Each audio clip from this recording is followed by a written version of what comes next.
And so you talked about how knowledge is power, right? Mm-hmm. Well, part of that power is how accurate is your knowledge, right? Because if your knowledge is not even close to reflecting reality, well, then your knowledge has no power. It's not accurate. You're powerless. Welcome to the Adapt or Die podcast. This podcast explores ideas related to self-growth, finding meaning, and living a more fulfilled lifestyle. It's your host, with the most, Armel Tala. And it's your host, on the low, Ben Smith. We're two college students on our own path of lifelong learning with the hope that you will join us in our journey. And now, it's time for the next episode of The Adapt or Die podcast.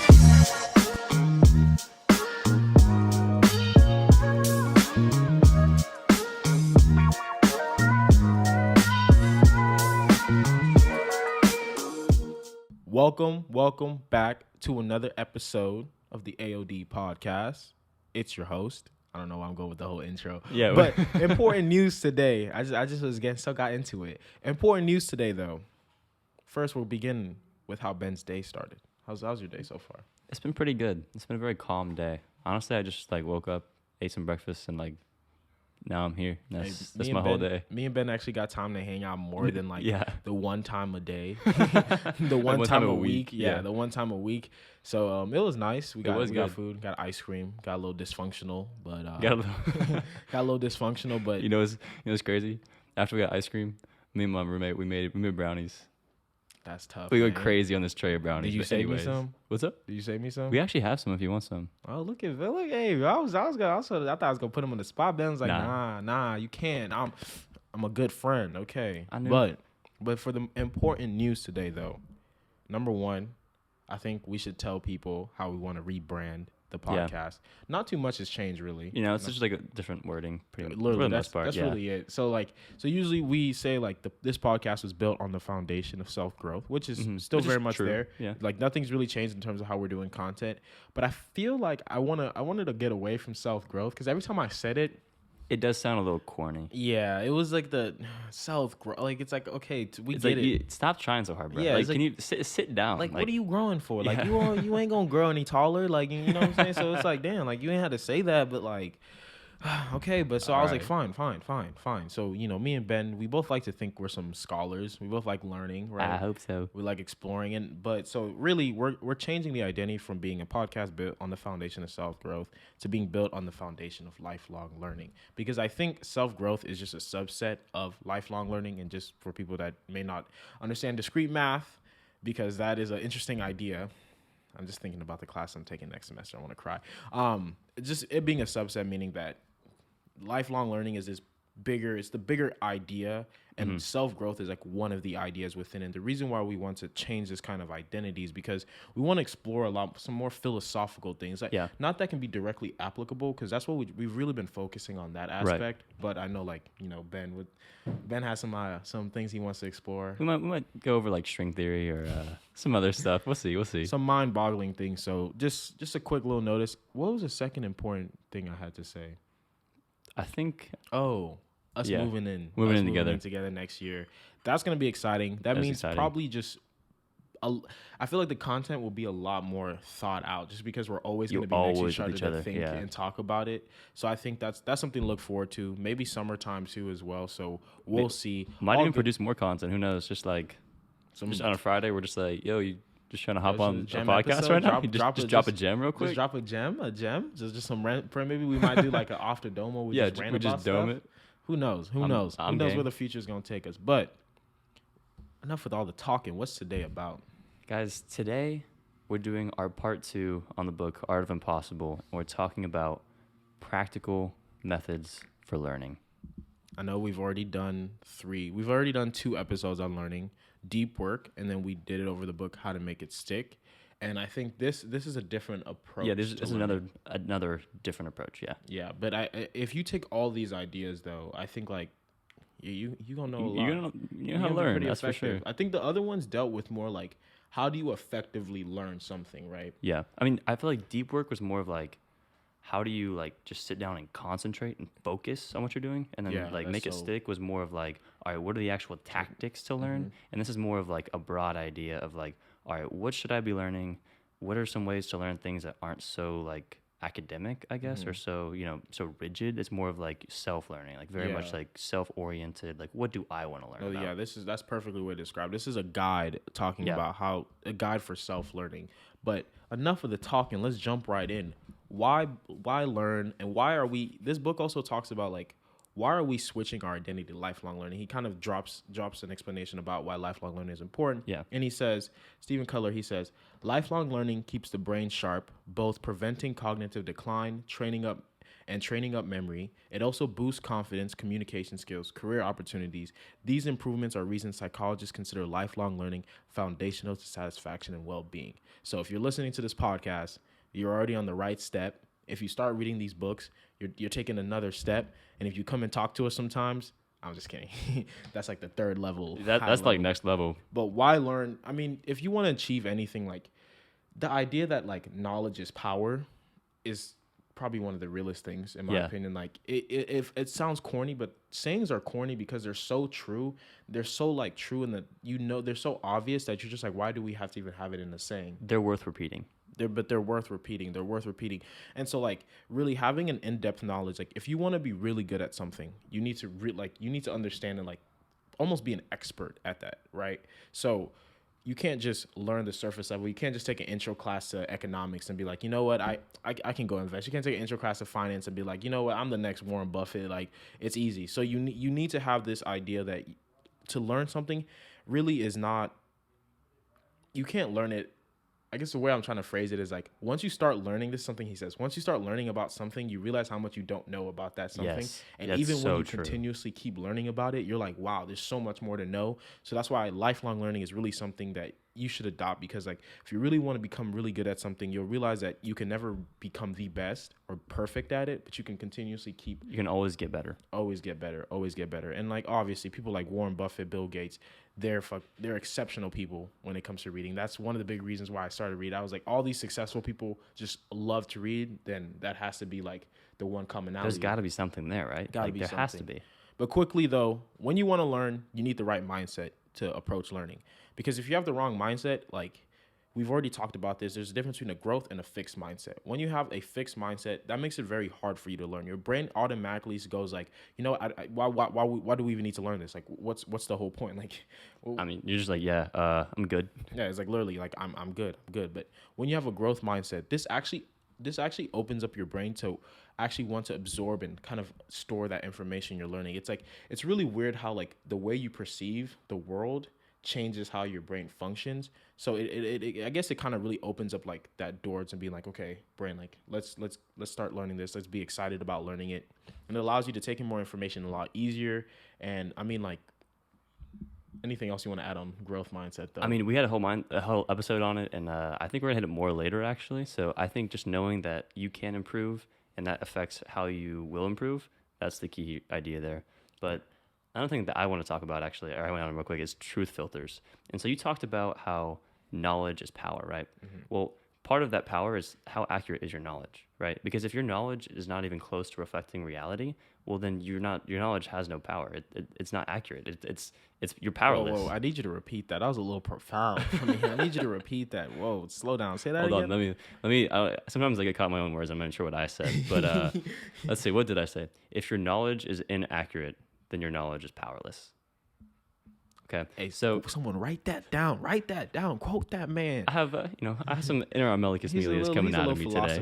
I'm rubbing off on him. He really is. But just what we need to have is truth filters. And so two things that Kotler, the author of the book Art of Impossible, he says that are good truth filters are first principle thinking, and then the method that we're actually going to talk about today, which is the 5 books of stupid. Or is that what he talks about it? And he calls it his 5 checks. So there was first principles, and then his 5 checks were just he asked 5 experts like, yo, is this he asks, if he has a question, he'll ask 5 experts, and if he finds something like contradiction, he'll ask 5 more. But yeah, it's part of the process. It's part of the process. And then just real quick, so you guys have probably heard about first principle thinking. It's a big thing that Elon Musk talks about. I'm a huge fan of MIT, and MIT is all about like Anyways, I'm a little geeky sometimes. But they're animals. I just want to add, they're animals a beaver, which... Is it really? Yeah, it's a beaver. And the reason why it's a beaver is nature's natural engineer. If you think about the dams. No. The only reason I know this is because of Michael Saylor. But I thought that was interesting. That is really interesting, It's actually. really interesting.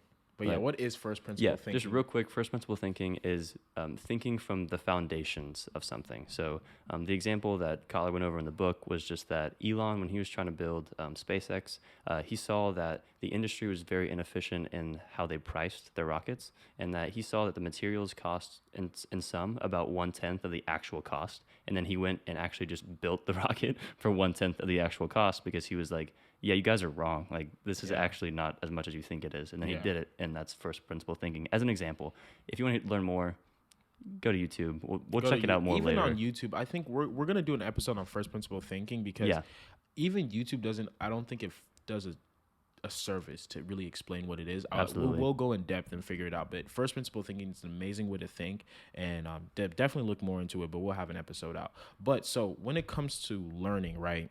Mm-hmm. There's different ways of learning. Some people are like, I like watching YouTube videos. Some people are like, some people nowadays with online classes, they're, why would I go to lecture when I can just watch the video myself 2 times speeded? Or why would I, read an entire textbook about it? I can just go watch or read an article or read a summary.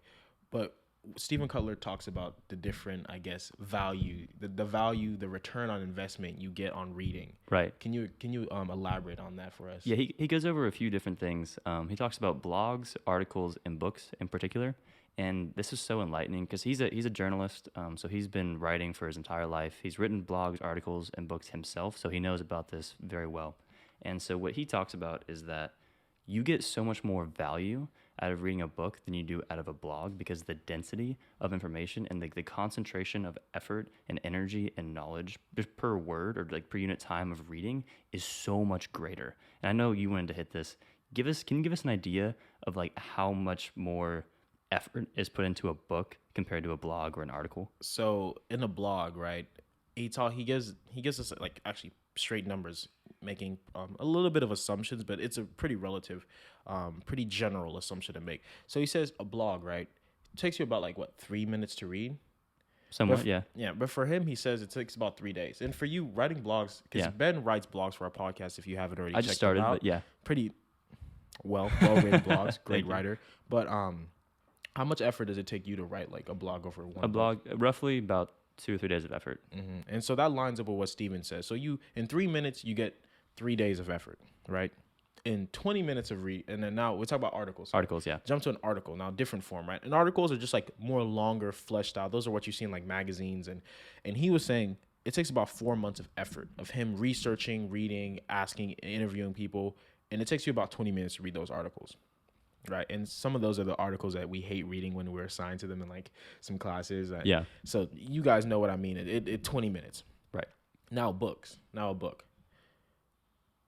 You should explain this, because it's amazing how much time. Yeah, no, it varies per author and per book, but for this book that we read, and for a lot of Kotler's, his average book, 5 hours of reading gets you 15 years of effort on Kotler's part.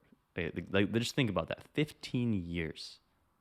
That's insane. And to give you a different way of thinking about it, if you spent 5 hours reading blogs, so if you just kept reading blogs, assuming that 3 minutes each, you get a sum total from each blog of 257 days of writer's effort. Wow. Okay, from all the blogs total. And you think wow, that's a pretty good return, right? 257 days of effort.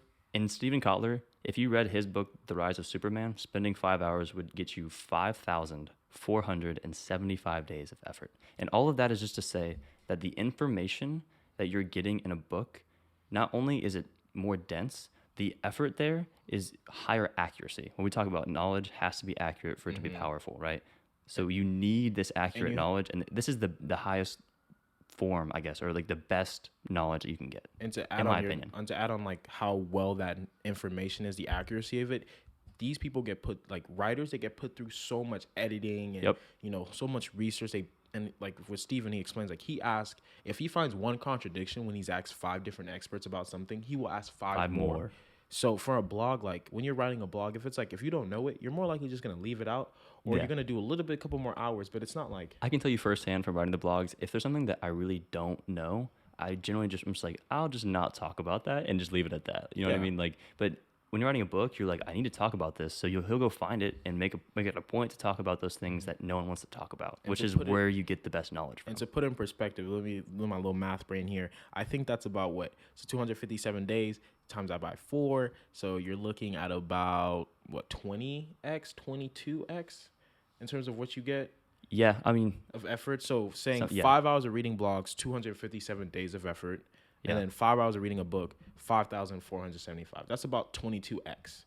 Like that's 22 crazy. Times more effort, more just accuracy information. So I think we really hit point. Yeah, I feel like we've been talking about this for a long time, like, because we love. I'm a book. I love books, and I just wanted to hit this. Yeah, we read books. I think it's important to just emphasize it, because our podcast really we've shifted to lifelong learning, but also our identity is now like we enjoy reading these books. If we ever get the chance to interview some of these authors, that would be amazing. We would love it. We'd be so fortunate. I would geek out so much. Geek out. But anyways, moving on, because I know you guys understand now what we think about the return on investment of reading.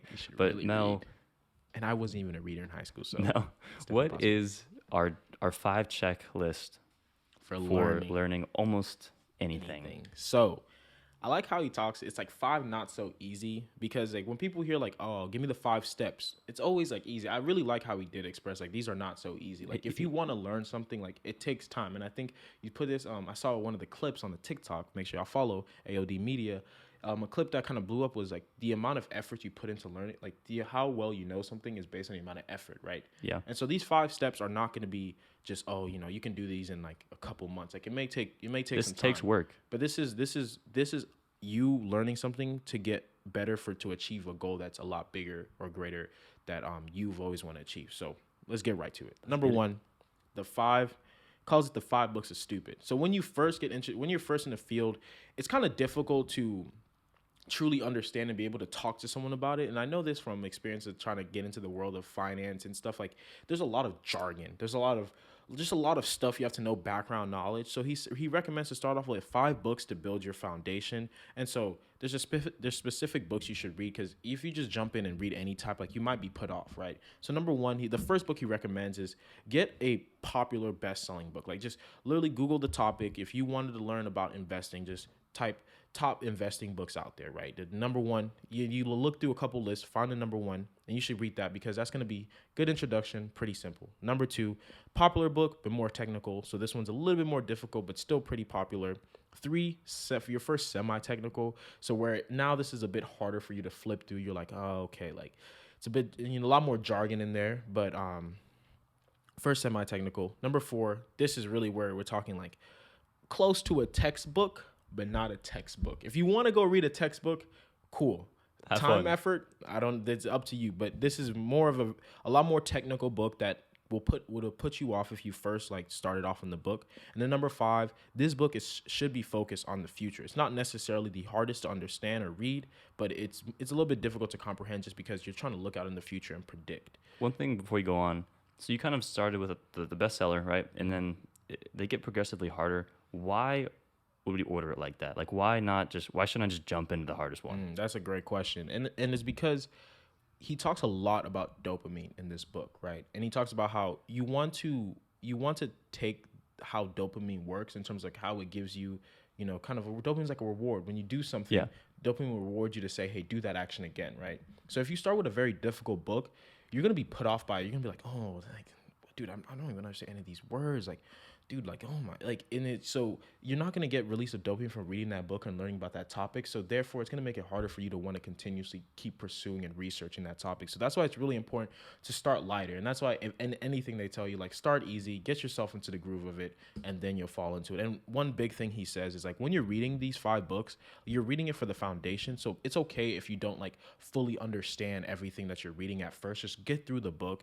But Ben has great he gives us a great lesson about how to take notes on this. And can you elaborate on that point? Yeah, there's he goes over a few things on how you should be taking notes, and we've talked about taking notes in the past, but there are 3 things that you should be jotting down when you're reading books or just typing or whatever. The first thing is the historical narrative. Okay, this is kind of like a timeline of what you're reading, and this gives you a really good idea of what's happened, like the history of it. And it also gives you a really easy way to sort out in your mind the different areas of knowledge within like a certain field or whatever you're learning, right? The second thing is terminology. Like Armel said, there's a lot of jargon. The thing about jargon though is it's annoyingly precise, and he says this a lot, but like it's so true. It's like you can use one word that is technically precise in like a specific domain, and that describes perfectly what you're trying to say, instead of using 10 words that are like loosely related to that word. Perfect way to explain it. I just want to say, like, when you learn jargon the first time, bro, I promise I just be wanting to use the words all the time. I learned this word called like contagion or something. It's something in the stock market where when one person sells an asset and then everyone just starts selling, it's like a triggering effect. That word is just so like it's. Sorry, I just had a. Man's just geeked out. Geek out about like when you learn jargon though, like you feel so smart and whatever. But again, you're not that smart, but it's great. Anyways, the last thing is things that excite you, and this is probably I would say the most important thing. And basically, if you're reading and you see an idea that catches your eye, or you hear a quote or something really drags you, write that down. That's important because it grabbed you for some reason, and that idea is going to be important. More so for the later parts of what we're talking about, but even just in that moment for you to sit and think on. So just real quick, historical narrative, terminology, and things that excite you. And number 2, so now you've read these books, you've taken good notes, but there's still a lot that you don't know, right? And so it's like, because when you read the books, there's no one you can ask questions. Questions are going to come up. So this is step 2. He talks about be the idiot, and that means go interview people that are smarter than you, experts about that topic, right? And so you want to seek out these experts to ask questions. And the reason why you need to read these books first, because some people are like, why wouldn't I just jump to asking the experts? Because when you talk to these experts, you don't want to waste their time. You want to also know, like, how can you ask a question if you don't even know what question you want to ask, right? Like, right. So you want to make sure you know the information before you really go ask a question. And also as a side note, if you're going and asking an expert a basic question that they wrote a book over, like they wrote Google a book over for a reason, right? It's almost disrespectful to go ask them a question that they clearly tried to answer for everyone, for the public already. Okay, so go find the easy answers and then ask them the hard answers or the hard questions. But keep going. Number one, like, and another thing, not number one, not everyone will have access to like top researchers. If you're in school, take advantage of the fact that you do have professors there. But if you're not and it's hard for you to get access to people, one, I would say still try to reach out, hit them up on LinkedIn, send out emails. You never know. Always try. But if you can't, the internet's always your friend. There's so many interviews out there. Like, yes, you're not going to be the one to answer the question, but if you watch enough interviews, those interviewers are probably good to ask the questions that you probably have or something very similar. So internet is always a choice. But so let's say you do get the opportunity to talk to an expert. Here are some tips to making the most of your time when you talk to them. Number one, have the questions ready beforehand. Like, you don't want to go in there and be like, you don't have time. When you talk to this person, tell them like, hey, I just want 30 minutes of your time. You have to assume everyone is extremely busy, so you want to be courteous of their time. Have questions prepared beforehand. Number two, don't ask, like Ben said, don't ask anything that you can just look up on the internet. So that means you've done your research. This lets them know like, hey, dude, this person, they've done their research.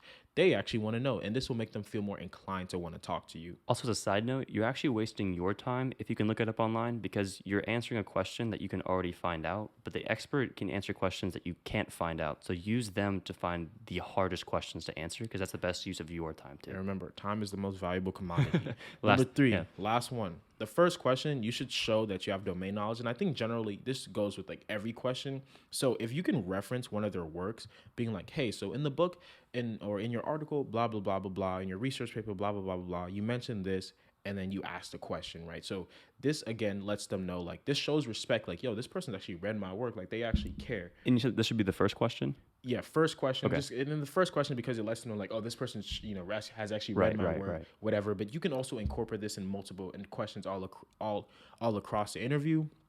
But yeah, so these are 3 tips. So make sure you have questions beforehand. Don't ask anything you can just look up. And 3, reference their work when you can, whenever you do want to ask a question. So let them know that, yo, I've actually read your work. I respect you, blah, blah, blah, blah, blah. Now, number 3, is there anything you want to add to that, though? No, you hit it perfectly. I said everything I need to say about the online stuff. You hit it. It was nice. When Ben compliments me, I feel so smart. Number 3, explore the gap. So now you've asked a bunch of these questions. You've talked to experts, right? As many experts as you can. Something I didn't mention. When you do these interviews, take really well notes. So reading the books, you don't want to take too many notes, but when you do the interviews, take as many notes as possible because this helps with step 3 in exploring the gaps. So you talked, go ahead. Quick point on the notes, if you can, just record the interview so you can focus on the interview and then take notes afterwards so you can synthesize. But keep going. That's key. Number 3, so you've asked a bunch of these questions, but once you go back to your notes, you'll start to realize that there may be gaps in this, right? And so what Kotler says is you want to explore the gaps. That's what step 3 is called. And so in this stage, this is where you like, okay, they've answered all of these, but I still have some of these questions that they haven't answered yet, right? And so he recommends use articles, blogs, interviews, and just really explore. But don't feel like you have to explore like a curriculum. Like how do you know what to explore? Like how do I like you say explore the gaps, right, in between these knowledge, because experts are very like specific in their knowledge base, so even they have gaps that are very like they're blind to everything that's not like right next to them because they're very specific. But how do you know what gaps to go for? I would say, so number 1, look over your notes and find patterns where there's things that are still not answered. Where look over your notes and be like, okay, come up with questions from your notes. Like after you've already had these experts answer your questions, come up with more questions that they didn't answer, right? That's first. That may be the first gap. Number 2, explore in 2 disciplines or 2 ideas. I think that's really where that's the easiest place to find gaps, because when you're explaining those 2 things, even when you Google it, you're not always going to find the answer directly for 2 different disciplines. Interdisciplinary research is probably one of the best ways where you come up with new ideas, brilliant, like revolutionary things. So I would say, look at your notes, come up with more questions, and 2, explore the gaps between disciplines, right? And so that's number 3. Number 4, though, goes with number 3 very well. Ask the next question. So this is why you've made a new list of questions. So now you want to talk to more experts again, right? Or do more research and look for conflicting answers. But this is super, super, uber, duper important. You need to look at both sides of the party. Both sides of the party, both sides of the end, both sides of the fields, right? So one expert may say like this type of medicine, this type of nutrition is the best. Then you need to go to the complete opposite and say like, why do you think this is the best? Because then again, this is where you're going to find even more holes, right? And you're just like, bro, are we ever going to find the answer? No. Probably not. But that's not the point.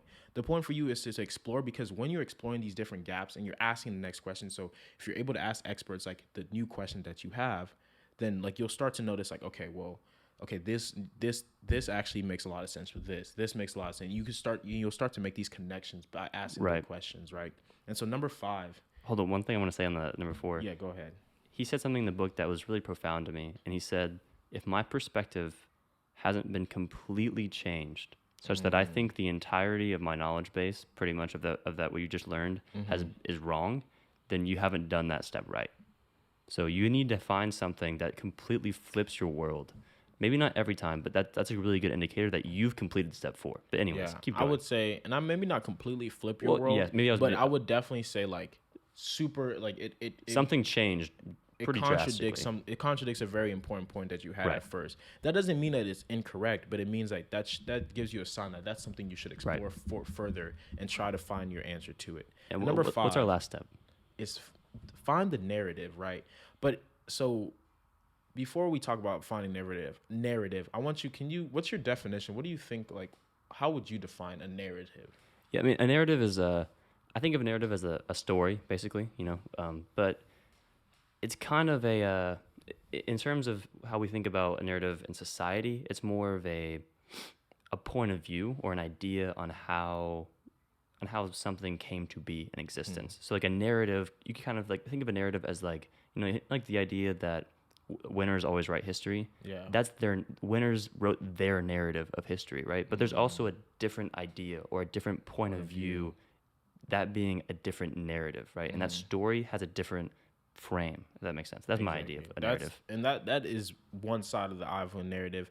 And then the definition more like just off of Google, a spoken or written account of connected events or story, right? And this story changes based on who written it, like you said, the winners and the losers. But so based on Steven, when we're talking about finding narratives, he calls it a chain of cause and effect, right? So you spent so much time researching, and you know all these different bits of information, maybe from different time frames, maybe just different disciplines. But now it's time for you to start figuring out, how do you connect these? How does it make sense? All this information that you've learned, you need to now come up with a narrative, a concise explanation, concise cause and effect, or connecting these ideas in one way that you can explain it to someone. And what he recommends is that you find two people, someone that may not be interested, so maybe like your family member or whatever, and you tell them this. And if you can get them engaged and intrigued in it, like you've explained all the information in such a concise and interesting way and simple enough for someone like that's not interested or an expert in that topic to understand, good. Step one, you've done it well. The second person, maybe this is more like a professor or someone that is really well known or someone that's also really interested in it. And this time, tell the same story, but if they poke holes at some of it, like don't take offense to it, that's good. That means like they're helping you. It's great, actually. Yeah, it's great. They're helping you, redefine and make your narrative more robust. And I want you to explain, like, why are narratives so important? Like, what makes us as humans, like, so inclined to want to always know the narrative? I was actually going to ask you, but anyways. It's on you now. It actually goes back to the whole dopamine thing. And so he mentioned this in the book, but basically we link things together, right? And we get a dopamine hit every time that link propels like a new link in the chain, if that makes sense. So the way he talked about it was like in a monkey. I started this so poorly, but let me restart real quick. They took a monkey, right, and they gave him a banana or whatever he liked to eat. Yeah. And then they started putting cues before that banana. And it was kind of like the whole like Office episode where it's like Dwight was like linked. Have you seen that episode? No. Anyways, basically like Jim like linked Dwight's. He wanted a mint every time Jim turned on his computer, and it made like the da-na-na-na, and he was like, "Can I have a mint?" And like, anyways, I went off on a total tangent there, but the point is that we like narratives because every time we get a link in a story, we get a dopamine hit, and that pushes us to. It helps us remember the entirety of the story, and it helps us kind of synthesize everything. And we also just like the story format itself. Yeah. Like we love stories. And from an evolutionary standpoint, you think about this, like if someone got sick off of eating some type of food, it would be good for you to remember like, oh, this is what did it, this, and to connect that link. So like Ben said, perfectly well described. I described that very poorly. I do apologize. I think you made sense on the last part. You went on the rant like the Dwight thing. Yeah. If you didn't watch The Office, I was just like, I bet that makes sense to someone that watched The Office. But it's a pretty famous clip. But so now we understand like the method, the 5 steps to learning something, right? But what do we need to learn? Like, what should we focus on when we are like being like, okay, so I want to learn about. Again, we'll use it. For me personally, I want to learn about blockchain, right? Mm-hmm. But what should I learn? Like, what do I need to? That's kind of the essential question at this moment, right? There's 3 things. The first thing is whatever information you need to achieve your hard goal or whatever you're trying to do. So for you, that's literally just reading books about blockchain, Bitcoin, area of knowledge, trying to be an entrepreneur in that space. So exactly. The other 2 are a little more vague in terms of they're very much personal to who you are, and that's going to be your strengths and then your weaknesses. Okay, and so we won't hit this too hard, but can you give us like a real good, like just a general idea on? I think the strengths is kind of important in terms of how to identify your strengths and then learn more about how to improve them. Could you give us like a quick thing on like how to identify what strengths we have? Okay, that's great. Yeah, no. In terms of identifying the strength, I think like Kotler mentions like look back at 5 moments in your life that you've achieved something you're really proud of, and try to find and think about those. Try to find like what are the commonalities in all those events in the events that I achieved something that I'm really proud of. Like, what was just a certain trait that made me like succeed in that? Was there certain was there someone in that that helped me out there? Yeah.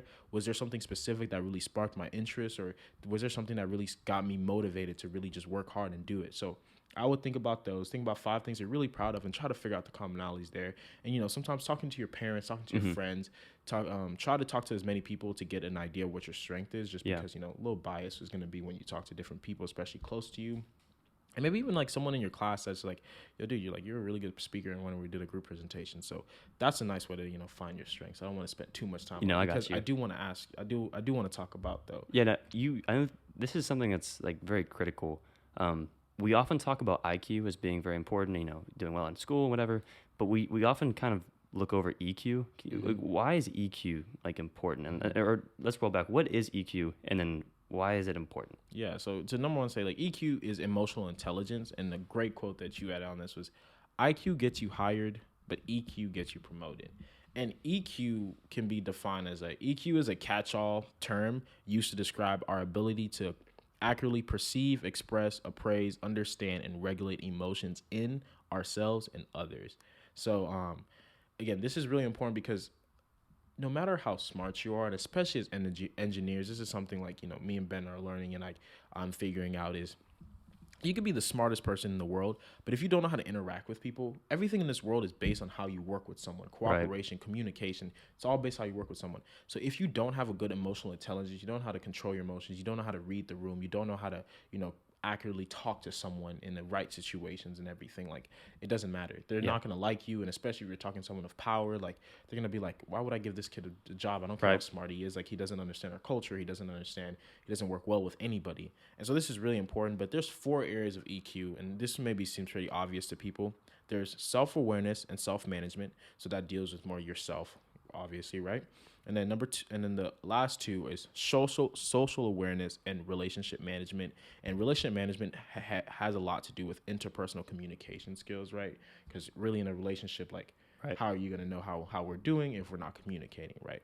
But so honing in on the last 2, because self-awareness, self-management, that's something that kind of really, you can get a good understanding of it from our first episode on figuring out your purpose and your intrinsic values. That'll help you reflect on like your... And we're gonna hit more on this later in future episodes. Without a doubt, facts. No without question. a doubt. But can you elaborate on like social awareness and relationships, and maybe what skills would help develop that? And really the kind of like the whole thing, like there's like the first 2 are EQ with yourself and who you are, and the last 2 are EQ with like groups of people. And so when you think about why EQ is important, just kind of going back real quick, like a different way to look at it is EQ is just your ability to communicate with others and understand how others feel and act, and like your ideas about how other people function, right?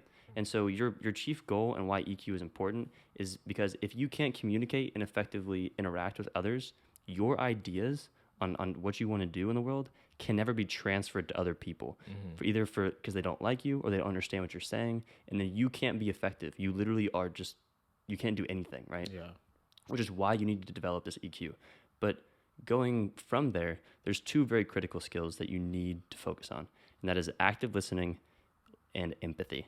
And we've talked about active listening and how to win friends and influence people, and that's huge. I would actually say if you ever get the chance to meet Mel, he's one of the best listeners I've ever met in my life. Really? Yes. Sometimes I'll be like, what they talking about? That's one question. No, I'm kidding.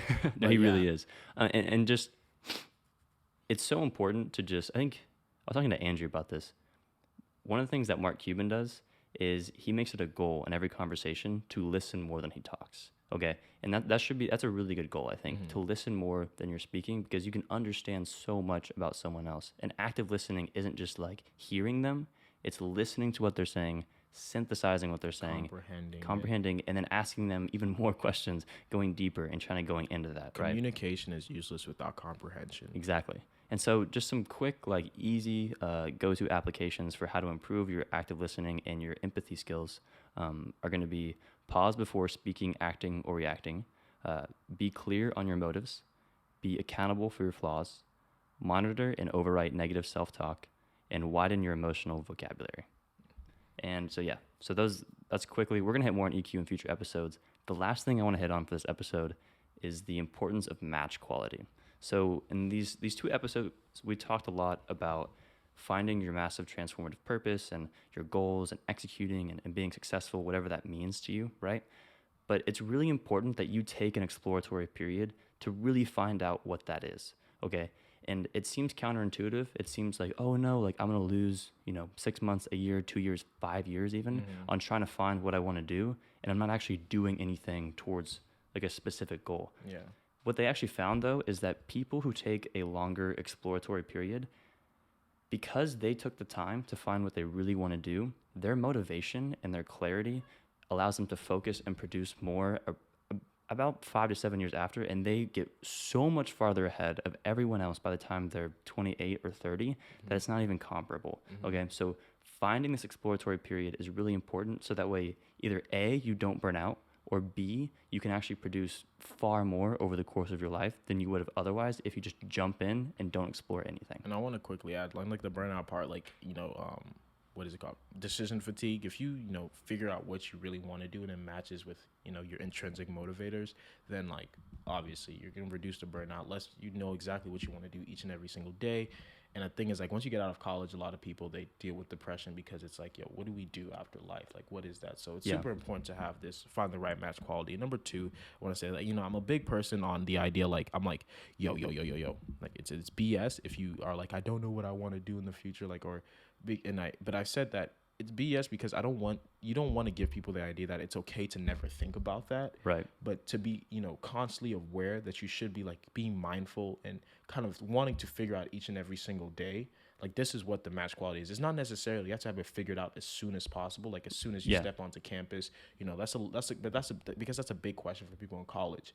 But you do need to be constantly trying to figure out, like, what do I actually want to do? You need to be exploring. And these steps that he talked about, like, researching, reading books on it, that's a great way to start. So exactly. And one thing, kind of your core point here is just, it is unacceptable to not try and find what you want to do. Exactly. There's no excuse not to do that, because that's almost everything. I mean, in terms of what you should be doing on a daily basis. So you need to go and find, explore. That's Mel's core point here. And so you're gonna save yourself so much time thinking, especially once you graduate and get out in the real world.